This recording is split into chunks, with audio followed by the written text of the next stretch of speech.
табрикоти сармуҳаррiri рӯзномаи ҷумҳурият Қурбоналӣ Раҳмонзода ба муносибати 90-солагии нашрияи Хатлон. имрӯз асоси нахустин шумораи рӯзномаи Хатлон,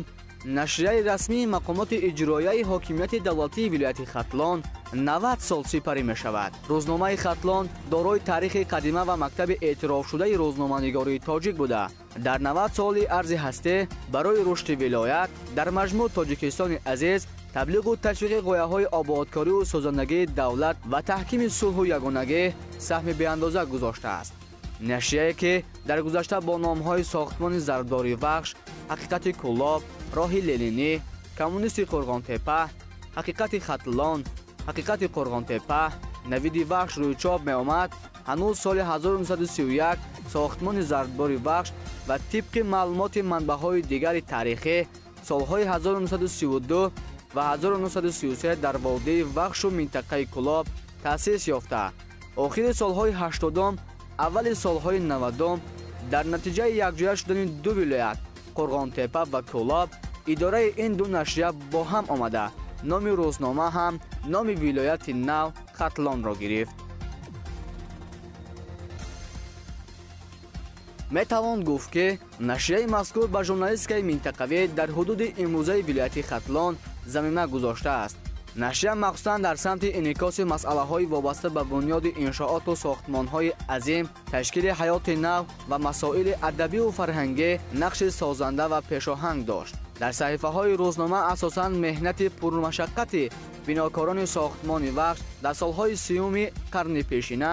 кору зиндагии фотеҳони воде, муҳимтарин масъалаҳои марбут ба зиндагӣ, таъриху тамаддун, фарҳангу адаби тоҷик инъикос меёфтанд. журналистони шинохтаи тоҷик Насрулло Абдуллоев, Мирсаид Миршакар, Сафо Ашуров, Бурнисо Бердиева, Шоҳмузаффар Ёдгорӣ, Муқим Абдураҳмонов, Пиримқул Сатторӣ,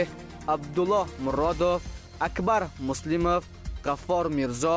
Ағназар Ғоиб, Фотеҳ Ҳамдамов, Ашур Сафар, Мисралӣ Сониев, Олимҷон Ёресенов, Аскаралӣ Набиев, Қувваталӣ Холов, Сайдалӣ Бобохонов, Файзалӣ Чориев, Саломиддин Мизораҳматов, Шамсиддин Муҳаммадиев, Бобоҷон Абдулвоҳидов, Шералӣ Яҳьёев ва даҳҳо нафари дигар бо навиштаҳои пурмуҳтавои худ дар бедории мардум ва баланд рафтани сатҳи маърифатнокии онон саҳми беандоза гузоштанд. бо қаноатмандӣ бояд зикр кард ки журналистони рӯзномаи Хатлон дар радифи дигар матбуотчиёни кишвар ҷиҳати инъикоси воқеаҳои зиндагӣ, рушду тараққиёти хоҷагии халқ, дастоварду навгониҳои вилоят, маҳорату донишу малакаи хешро дариғ намедоранд. онҳо ҳамдилу ҳамқисмати мардуми вилоят буда, ба хотири шукуфоии диёр, ҳидоят намудани омма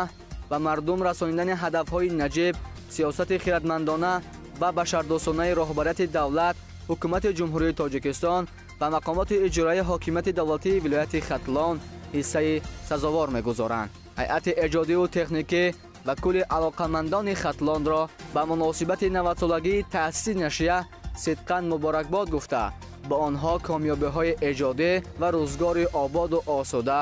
орзумандам.